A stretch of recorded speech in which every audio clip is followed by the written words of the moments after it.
कवाना करम के चूकै राजा दशरथ जी बन बीचै बैठै त मन मारी बैठाई हो। हे सखियाँ बन में से आए एक ऋषि मुनि जे राजा लागे ठाड़ा भैले राजा लागे ठाड़ी भैले हो।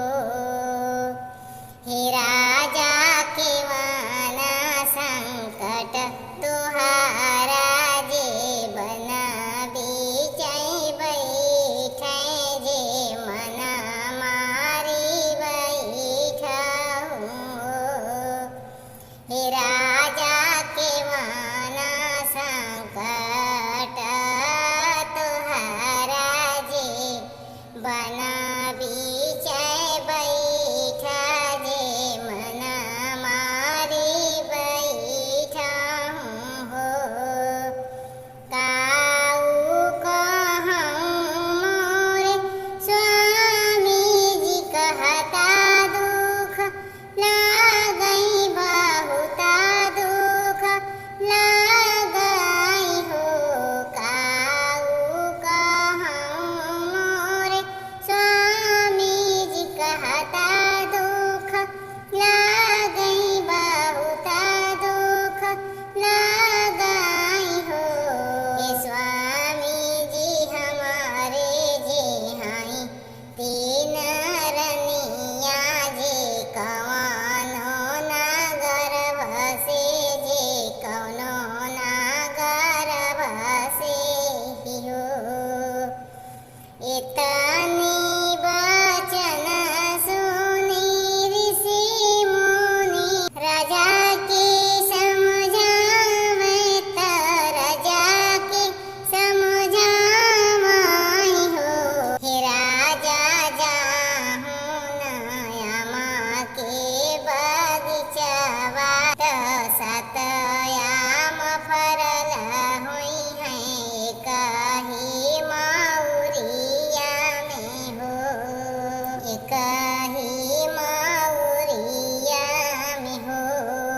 हे राजा दाएं हाथे तुड़ियाई है अमात बाएं हाथवा लोकीली हो। बाएं हाथे लोकली हो। हे राजा अपनी रानिया के दिहई हे अमखिया त लालन तुहरा होई है त प्रभु के अवतार जे प्रभु के अवतार ही हो। हे राजा अपनी तीनहु रानी के दीहा जे अमावा खियाई त ललन तुहरा होई है त प्रभु के अवतार जे प्रभु के अवतार ही हो। इतनी वचन सुनी राजा त गइले अमके बगिया त सतयाम फरल दिखले सतयाम फरल दिखले हो।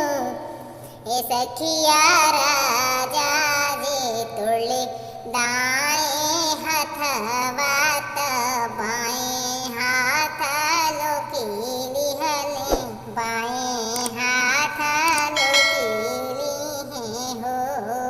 हकसल पियसल राजा मैं त अपनी महलिया त अपनी महलियान हो।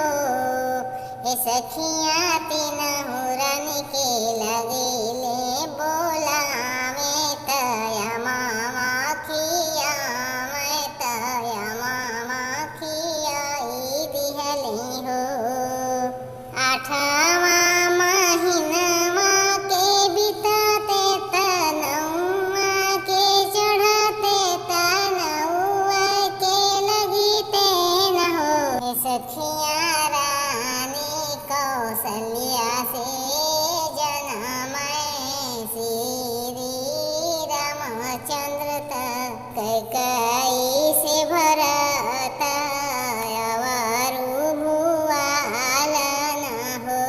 हे सखियाँ जन्मे है सुमित्रा से लखन